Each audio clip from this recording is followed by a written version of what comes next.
The first issue that we want to talk about is the issue of health. Mheshimiwa Wamucoba has talked about the issue of fertilizers and the plight of farmers in various parts of this country. All the members of parliament here will talk about different issues. I want to talk about the issue of the health crisis. Right now, doctors are striking, and this is their 14th day into their strike. We don't want the government to relax, to let the doctors strike for over 100 days that happened between the year 2016 and 2017. There was a CBA, a collective bargain agreement that was signed between the government and the doctors. And it entailed, number one, that the doctors be paid their arrears owned by the government. Up to now, the doctors in this country are owned some money by the government. Number two, that the interns be deployed. For the past 1 year, doctors who have trained, taken 6 years to train, and every year a doctor is trained with an average of around 600,000 Kenya shillings, which comes to around 3.6 million Kenya shillings. Then, after finishing your degree, you are not deployed anywhere. That is so wrong, and this is the first time this government, Ruto's government, is doing this. Number three, that the interns who have been deployed, who are employed already, the government has decided to deduct 91% of their salaries. We want the government to move with speed and pay these doctors these amounts of money. President Ruto, instead of moving around in this country, should sit down, because what is so important and urgent is the interest of Kenyans. And these Kenyans who are in hospital are dying. The patients who are in hospital are not getting proper medical care. Why? Because of the strike caused by the doctors. Therefore, the president should not assign this duty to even the CS, Cabinet Secretary for Health, who has proven to be very incompetent.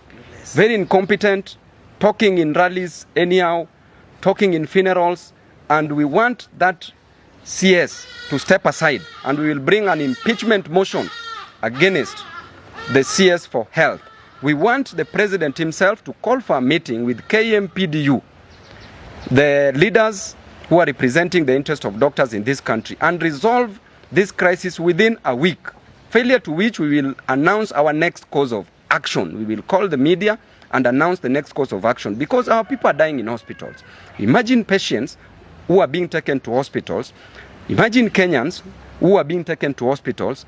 They can't get any access to any doctor to help them with their various ailments. Therefore, we demand, we don't want to request. Ruto, you said you can do this work. Right now, there's nothing you are doing. In fact, from the time you were elected, there's nothing that you've done which is sensible. Everything you are doing is just causing havoc, causing pandemonium, causing a lot of tension in this country. And I want to tell you that if you don't move with speed, we will move with speed. And this is a new team, the young blood, the fresh breath, that is going to breathe breath into the dry bones of the problems facing Kenyans. Lastly, on the Haiti issue, the United States of America did state clearly at the Congress. They did mention that Ruto's interest is about making money in this country. That Ruto is just interested in making the 13 billion Kenya shillings, and is not interested on the humanitarian part of taking care of interest of Kenyans.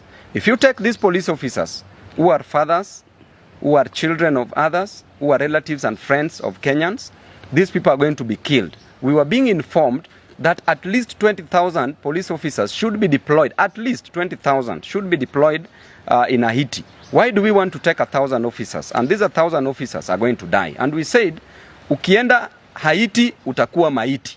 Kwa hivyo, the police officers, it is a high time. You must reject these orders. You cannot take everything.